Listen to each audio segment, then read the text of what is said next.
This is why your mixes suck. You're doing way too much. What do I mean by way too much? Everything. You're doing too much of everything. Too many plugins, too many EQs, just too much. A good example of this is when we get into our program and we go, okay, I'm ready to start EQing. Let's do a little bit of this where we do some cuts and then we take some of the low mids out. And then you know what? I take a little bit of this boxiness around 800 out. All right, boom. Okay, you know what? I hear a little bit too much high end. You know what? I hear more things I need to EQ. So let me go ahead and try to re-EQ. So I'm going to EQ what I just EQ'd. And then eventually you just have a big old garbled, jumbled mess of just EQs and OTTs because OTTs make everything sound better, right?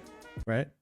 And then you end up stuck with something that sounds like this. I kinda got the desire to say it and bust quick. And now you hate everything about your music making process because that sounds awful. So instead of just throwing in a bunch of plugins in an attempt to fix what you just messed up, I would highly recommend using your ears and using as little plugins as possible. Some good things to keep in mind would be an EQ so you can start controlling some of the frequencies that are in your vocal, maybe a gate to control some of the noise, a compressor to control some of those peaks, or maybe something like the Oxford Inflator, or something like a little bit of OTT to create some color in your vocal, maybe a splash of some reverb in there. I'm gonna whip this all together real quick for you and I'm gonna show you what this sounds like.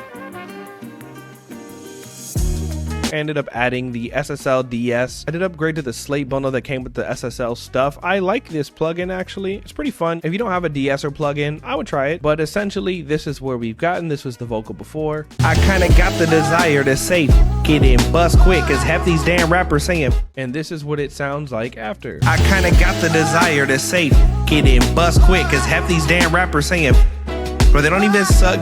They sound dyslexic, trying to get they duck sick. If I really sat down and locked those in, I could definitely make it sound a lot better than that. The biggest problem is I've seen people with 9, 10, 11, 15, 20 things on their vocal and for it to still not sound like what they want it to sound like. Guys, when it comes to mixing, less is more. The more things you add to a vocal, the more you're gonna have to work to try to make it sound good. Make your lives a lot easier. Don't do too much. I have been one of these people that added things on things on things to my vocals in an attempt to make them sound good. End up taking all of them off and end up using minimal plugins and have it sound 10 times better. Limit your process, limit all the stuff that you're adding onto it. I can assure you it's gonna sound better that way.